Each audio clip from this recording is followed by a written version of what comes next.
Hello friends, நம்ம இப்போ என்ன பார்க்க போகிறோம்னா ஒரு ஆன்மீக தகவல் பற்றி பார்க்க போகிறோங்க.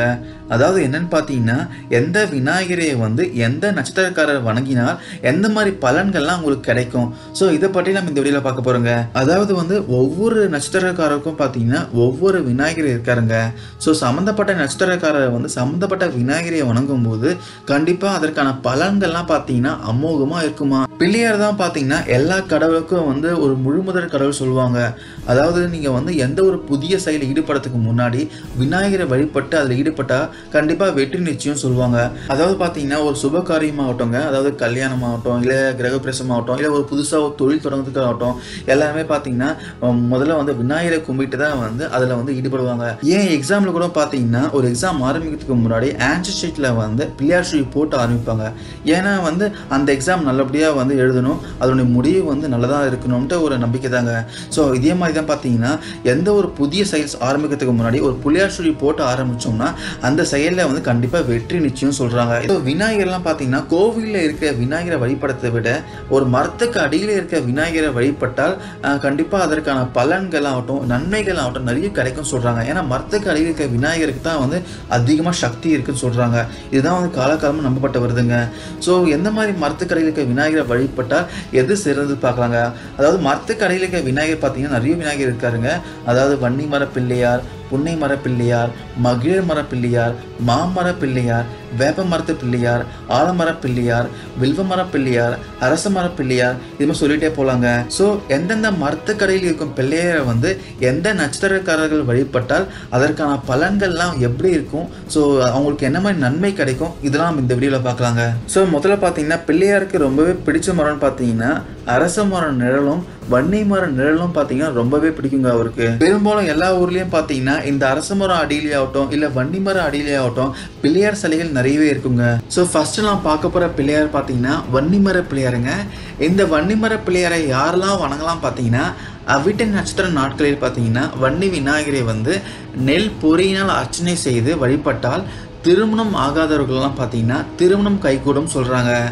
ஸோ அடுத்து நான் பார்க்க போகிற பிள்ளையார் பார்த்தீங்கன்னா புன்னை மர பிள்ளையாருங்க. ஸோ இந்த பிள்ளையாரை யாரெல்லாம் வணங்கலாம் பார்த்தீங்கன்னா ஐலேயம் நட்சத்திர தினத்தில் பார்த்தீங்கன்னா இவருக்கு இளநீர் அபிஷேகம் செய்து வஸ்திரங்களை அணிவித்து பின் ஏழை நோயாளிக்கெல்லாம் பார்த்தீங்கன்னா உணவு உடைகளை தானம் செய்தால் தம்பதியர்களிடையே பார்த்தீங்கன்னா உள்ள மனக்கசப்பு நீங்குமா.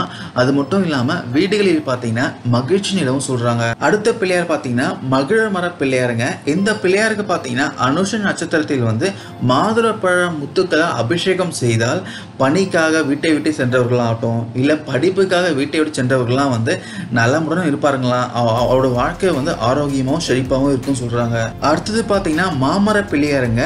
இந்த பிள்ளையாருக்கு பார்த்தீங்கன்னா கேட்டை நட்சத்திரத்தை அன்று விபூதி அபிஷேகம் செய்தால் அது மட்டும் இல்லாமல் ஏழை சுமங்கலிக்கெல்லாம் பார்த்தீங்கன்னா உடை உணவு அளித்து வந்தால் கோபம் பொறாமை பகைமை மாறி பாதிக்கப்பட்ட வியாபாரமாகட்டும் தொழிலாகட்டும் சீராகவும் சொல்கிறாங்க. அடுத்த விநாயகர் பார்த்தீங்கன்னா வேப்ப மரத்து விநாயகருங்க. ஸோ இந்த விநாயகரை யாரெல்லாம் வணங்கலாம் பார்த்தீங்கன்னா உத்திரட்டாதி நட்சத்திர நாளில் தீபம் ஏற்றி இவரை வழிபட்டால் கன்னியருக்கெல்லாம் பார்த்தீங்கன்னா மனம் போல் மாங்கல்யம் கீட்டம் சொல்கிறாங்க. அது மட்டும் இல்லாமல் இவரை வணங்கினால் கண்டிப்பாக அவங்க வாழ்வில் வெற்றி அடைவார்கள், நினைத்ததை சாதிப்பார்கள் சொல்கிறாங்க. அடுத்தது பார்த்தீங்கன்னா ஆலமர பிள்ளையாருங்க. அதாவது பார்த்தீங்கன்னா ஆலமரத்தின் கீழ் வடக்கு நோக்கி அமர்ந்திருக்கும் விநாயகருக்கு பார்த்தீங்கன்னா முக்கியமாக நோயாளிகள்லாம் பார்த்தீங்கன்னா மகம் நட்சத்திரத்தை அன்று சித்திரானங்களை நிவேதனம் செய்து தானம் அளித்தால் கடுமையான நோயிலிருந்து நிவாரணம் பெறலாம் சொல்றாங்க. ஸோ நோயாளிகள்லாம் ஆலமர பிள்ளையாரை வழிபட்டால் கண்டிப்பாக நோய் உங்களை விட்டு பறந்து போகும் சொல்றாங்க. அது மட்டும் இல்லாமல் ஒரு ஆரோக்கியமான வாழ்க்கையும் உங்களுக்கு கிடைக்கும் சொல்றாங்க. அது மட்டும் இல்லாமல் ஆயுளும் கூடுமாம், உங்களுடைய குடும்பமும் பார்த்தீங்கன்னா விருத்தி அடையும் சொல்றாங்க. அடுத்ததா பார்த்தீங்கன்னா வில்வமர பிள்ளையாருங்க. இந்த வில்வமர பிள்ளையாரை யாரெல்லாம் வழிபடலாம் பார்த்தீங்கன்னா சித்திரை நட்சத்திரத்தன்று பார்த்தீங்கன்னா இவ்விநாயகருக்கு வழிபாடு செய்து ஏழை மக்களுக்கு முடிந்த அளவு தானம் அளித்து வில்வ மரத்தை சுற்றி வந்தால் பிரிந்த தம்பதியரெல்லாம் பார்த்தீங்கன்னா ஒன்று சேருவார்கள் சொல்றாங்க. அது மட்டும் இல்லாமல் குடும்பத்தில் மகிழ்ச்சி பெருகும் சொல்றாங்க. ஸோ கடைசியாக பார்த்தீங்கன்னா அரச மர பிள்ளையாருங்க. பூச நட்சத்திரத்தன்று பார்த்தீங்கன்னா இவ்விநாயகருக்கு அன்னாபிஷேகம் செய்தால் விளைபொருள் மற்றும் பூமியால் லாபம் கூடும் சொல்கிறாங்க. அது மட்டும் இல்லாமல் நீங்கள் செய்கிற தொழிலில் லாபம் பெருகும் சொல்கிறாங்க. ஸோ இந்த வீடியோவில் பார்த்த நட்சத்திரக்காரர்கள்லாம் பார்த்தீங்கன்னா அந்தந்த மரத்தடி பிள்ளையாரை வணங்கும் போது கண்டிப்பாக உங்கள் வாழ்க்கையில் அமைதியும் மகிழ்ச்சியும் பல வெற்றிகளையும் பெறுவீர்கள். ஸோ இந்த தகவல் வந்து உங்களுக்கு பயனுள்ளதாக இருக்கும்னு நினைக்கிறேன். உங்களுக்கு இதில் வந்து ஏதாச்சும் கருத்து இதெல்லாம் இருந்துச்சுன்னா கமெண்ட் செக்ஷனில் கமெண்ட் பண்ணுங்கள். Thank you guys.